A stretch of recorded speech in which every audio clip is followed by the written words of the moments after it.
For most of you, I realize that the 2016 growing season's now in the books. And while we're already making plans and preparations and even some field work for the 2017 crop, I think that it's important that we take a step back now as we get into the end of November and beginning of December and really truly start to sort through what happened in our 2016 growing season. Because if you'll remember, I spent a lot of time this fall talking to you about making sure that we were doing a good job of capturing real things that happened out in our fields and recording that so we could turn it into something actionable later. And now is the time that we need to start turning it into those actionable items.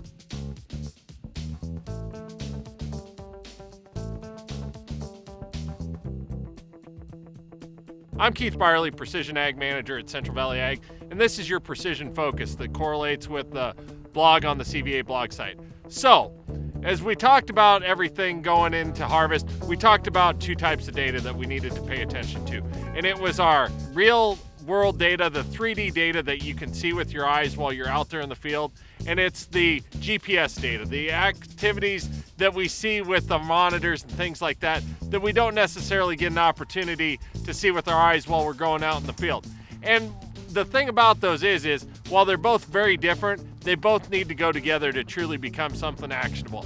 And I will tell you this much, while that data exists on your data card or even in that nifty little book that you get from your seed guy or your ACS professional, those things aren't actionable. It's kind of like getting one report card from school that says, hey, your kid's got an 87 in all of his classes. It really doesn't tell you anywhere where you can start working on things. It doesn't give you those areas that need improvement. It's when we start dissecting those things down separately and putting those into actionable things and looking at them on an individual basis that we can start to understand where our failures are and where we're exceeding at and move on from there.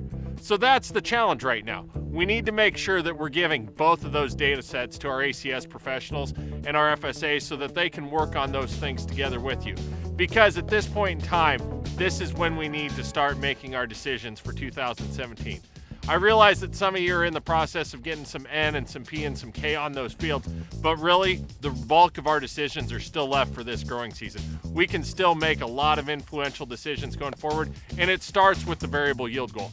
We need to start taking this yield data and those observational data and turning that into not just a yield goal on a farm, not just a yield goal on a field, but a yield goal on an acre by acre and even smaller piece than that, and start working our decisions forward from there. Because when we start using that yield goal to make seed decisions, to make nitrogen rate decisions and fertility decisions and things like that, that's when we start to get into that area where we can really be proactive about making our management decisions and not necessarily as reactive for this next growing season. So I want you to make sure that that data card doesn't just sit on a desk, that a book that gets printed out doesn't go unnoticed on a shelf collecting dust. Turn those things into things that we can look at, things that we can make decisions on, and work with your FSAs and your ACS guys to make sure that as we move forward over the next couple of months, we're turning it into something that we can make positive decisions on for 2017.